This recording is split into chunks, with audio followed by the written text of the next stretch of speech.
Not all vegetables are created equally. If you're diabetic, some vegetables can actually worsen your diabetes and make you take a step backwards in your diabetes journey. Hey everyone, and welcome back to Speak Healthy. Today, we're going to go over some vegetables that may actually be bad for diabetics. As a disclaimer though, these vegetables aren't necessarily unhealthy for diabetics if consumed in moderation, but if eaten in excess, they can definitely do some harm.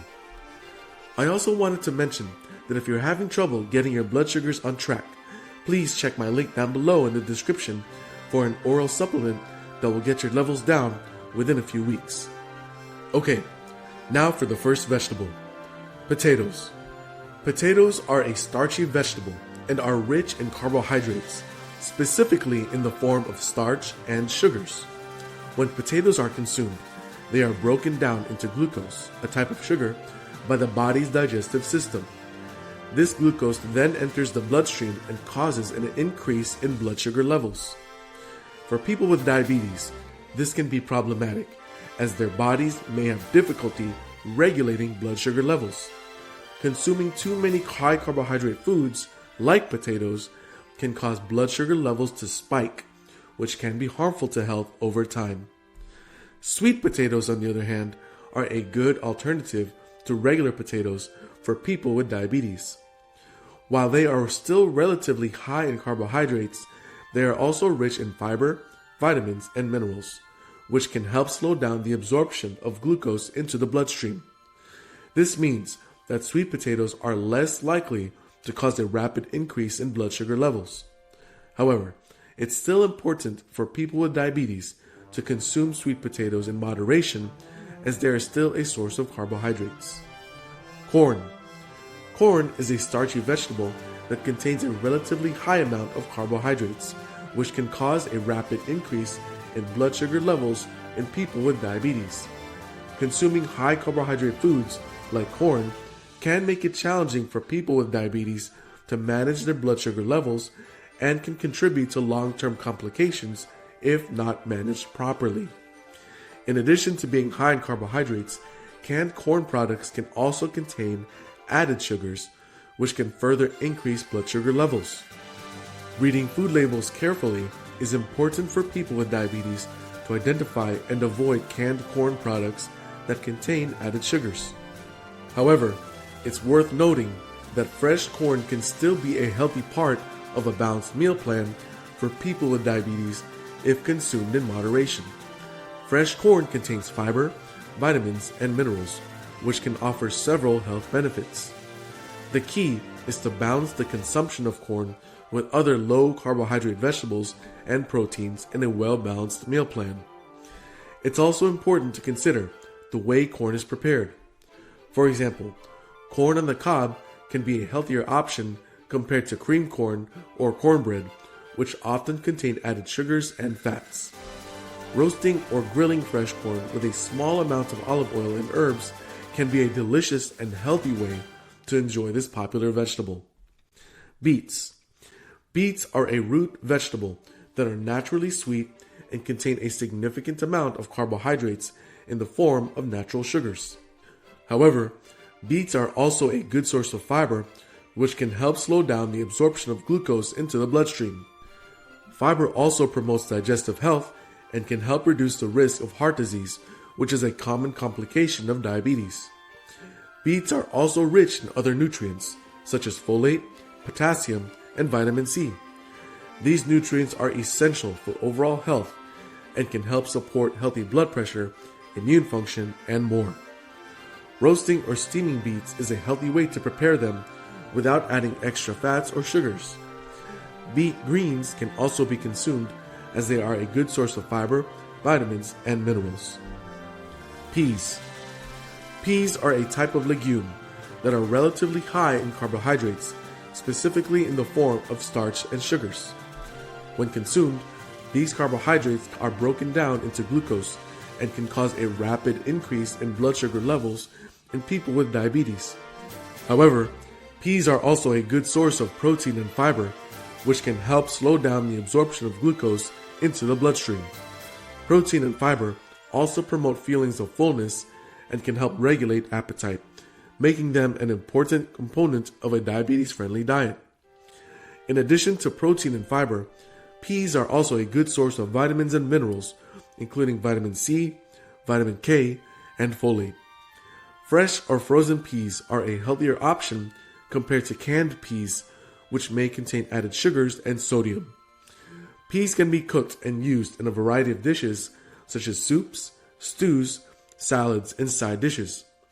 Roasting or steaming peas with herbs and spices is a delicious way to enjoy this nutritious vegetable without adding extra fats or sugars. If you find the information valuable on this video so far, please be sure to like it and subscribe to Speak Healthy for more related content. Carrots. Carrots are a root vegetable that are relatively high in natural sugars and carbohydrates, which can cause a rapid increase in blood sugar levels when consumed by people with diabetes. However, carrots are also a good source of fiber, which can help slow down the absorption of glucose into the bloodstream. Carrots are also rich in several vitamins and minerals, including vitamin A, vitamin K, potassium, and antioxidants such as beta-carotene. These nutrients are essential for overall health and can help support immune function, vision, and more. Raw or lightly cooked carrots are a healthier option compared to cooked carrots in a sweetened sauce or glaze. One creative way to include carrots in your diet is by grating them and adding them to salads or stir-fries. Carrots can also be roasted with other vegetables for a healthy and tasty side dish. Additionally, carrot sticks can be a satisfying and healthy snack when paired with a source of protein such as hummus. Pumpkins. Pumpkins are a type of winter squash that are relatively high in carbohydrates and natural sugars, but are a good source of fiber. Pumpkins are also rich in several vitamins and minerals, including vitamin A, vitamin C, potassium, and antioxidants such as beta-carotene. When it comes to consuming pumpkin as part of a diabetes-friendly diet, it's important to be mindful of portion sizes and avoid pumpkin-based dishes that are high in added sugars, such as pumpkin pie or other sweetened desserts. Instead, consider incorporating small amounts of unsweetened pumpkin puree into savory dishes such as soups, stews, or casseroles.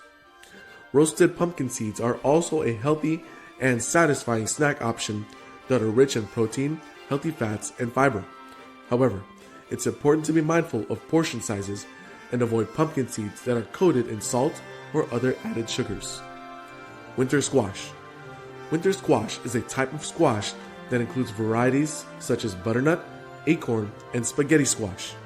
Like pumpkins, winter squash is relatively high in carbohydrates and natural sugars, but also a good source of fiber.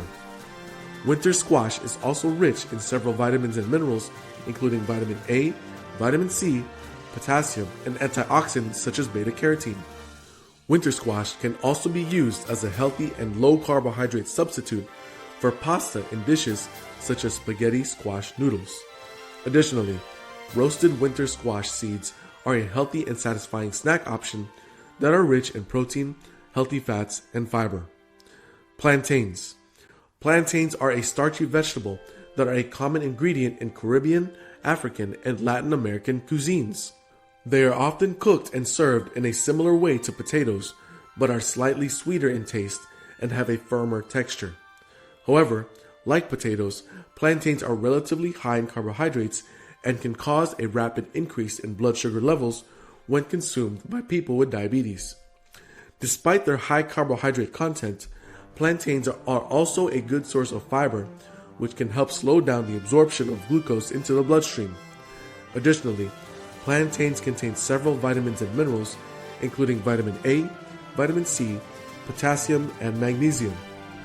Fried plantains, which are a common preparation method, should be avoided as they are often coated in flour and/or sugar and are high in unhealthy fats. Instead, consider boiling or baking plantains as a healthier alternative. Plantains can be enjoyed as a side dish or as a main ingredient in savory dishes such as stews, soups, or casseroles. They can also be used as a substitute for bread or other grains in some dishes, such as plantain tostones, which are sliced, fried and served like chips. However, it's important to remember that even in small portions, plantains can still contribute to blood sugar spikes, so moderation is key. Before I mention the final vegetable, I just wanted to remind you to look in the description for the link to Amiclear, an oral supplement that will greatly improve your blood sugars in no time. Parsnips. Parsnips are a root vegetable that are closely related to carrots and are often used in stews, soups, and roasted vegetable dishes. Like carrots, parsnips are relatively high in natural sugars and carbohydrates. You can also find a good amount of fiber in parsnips. Additionally, parsnips contain several vitamins and minerals, including vitamin C, folate, and potassium. Parsnips can also be used as a healthy and low carbohydrate substitute for potatoes in dishes such as mashed parsnips. Additionally, parsnips can be made into a healthy and satisfying soup by blending them with low sodium broth and seasonings. And that, my friends, is the list. If you love this video, please be sure to subscribe to Speak Healthy for more content. See you next time.